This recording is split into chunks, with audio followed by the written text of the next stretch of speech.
Raipur Lok Sabha seat के कांग्रेस प्रत्याशी विकास उपाध्याय कल रोड शो निकाली, जिनमें प्रमोद दुबे के संगे संग कांग्रेस के बड़े नेता मन होइल हवे शामिल। रायपुर लोकसभा सीट से कांग्रेस प्रत्याशी विकास उपाध्याय की भी काली रात रोड शो के आयोजन रायपुर के ग्रामीण क्षेत्र में करेगी। कांग्रेस भवन गांधी मैदान से रोड शो की शुरुआत हुई, जिन मौका में कांग्रेस के वरिष्ठ नेता सत्यनारायण शर्मा, परेश चंद जैन, प्रमोद दुबे, गिरीश दुबे समेत स्थानीय पदाधिकारी मन शामिल रही।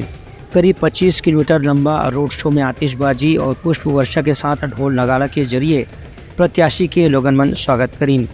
यह मौका में विकास उपाध्याय है लोगों से कांग्रेस का समर्थन करे की अपील भरो करीन। रोड शो के आगू में बाइक रैली के जरिए भी कार्यकर्ता मन माहौल बनाए के कोशिश करत रही हैं। गांधी मैदान से निकले के बाद रोड शो कोतवाली चौक, सदर बाजार, सत्ती बाजार, कंकाली पारा, पुरानी बस्ती, लाखी नगर, अश्विनी नगर, सुंदर नगर, कुशालपुर, गोपियापारा, महाराजगंज, तालाब, कैलाशपुरी, मठपारा होते हुए वापस कांग्रेस भवन में संपन्न हुई।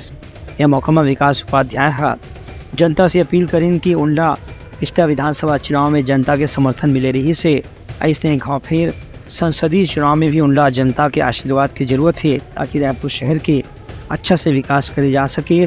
संगे संग रायपुर के ग्रामीण क्षेत्र के आसपास भी विकास के कार्य तेज गति से आगे बढ़ाए जा सके। Bureau report, Telangana news.